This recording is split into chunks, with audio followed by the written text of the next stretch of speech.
We added windmills. Yes. I added a few things to the routine. But the last two workouts, I've been finishing them with the rounds on the bag. So you do this Tabata sprint. So it's 20 seconds of just going out and then 10 seconds rest. 20 seconds, 10 seconds rest. It's an amazing protocol for developing cardio. Yeah. Yeah, no, it was amazing. I'd never done that before, and it was great. You know what I also loved, I noticed about the guys, is after the workout was done, they're spent, they're feeling good, they're feeling great about themselves.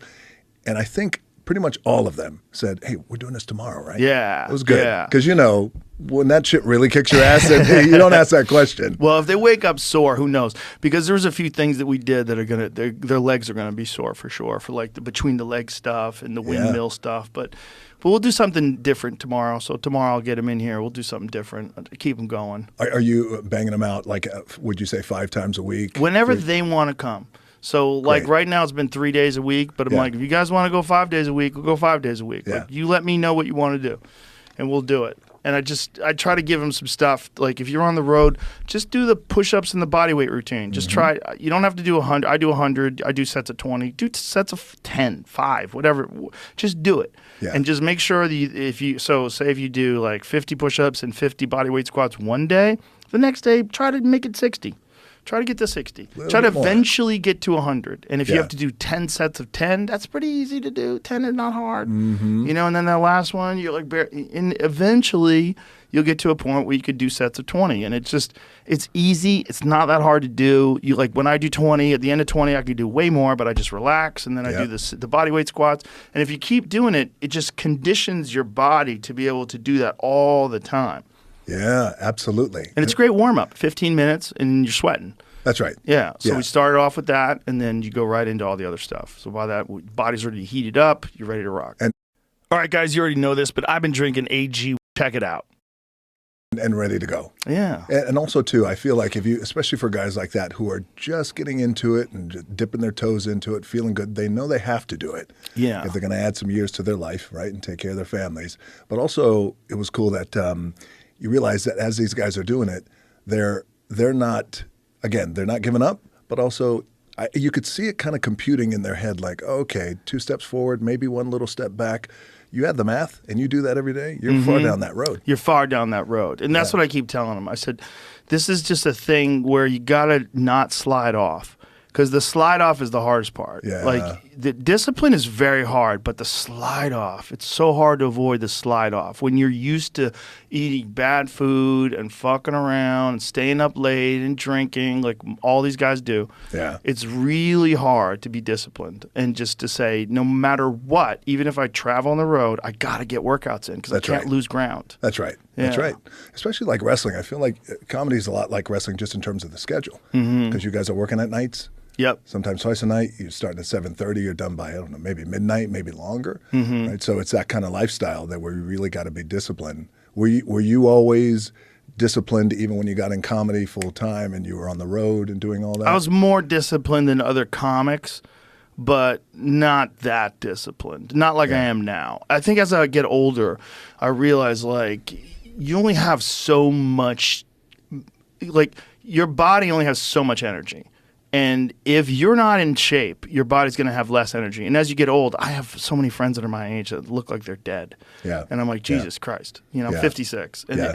at a certain point in time, you realize like, okay, this can't be like a thing you do 3 days a week. This has got to be a thing you do every day. Like That's right. my body has to like know for sure it's going to work.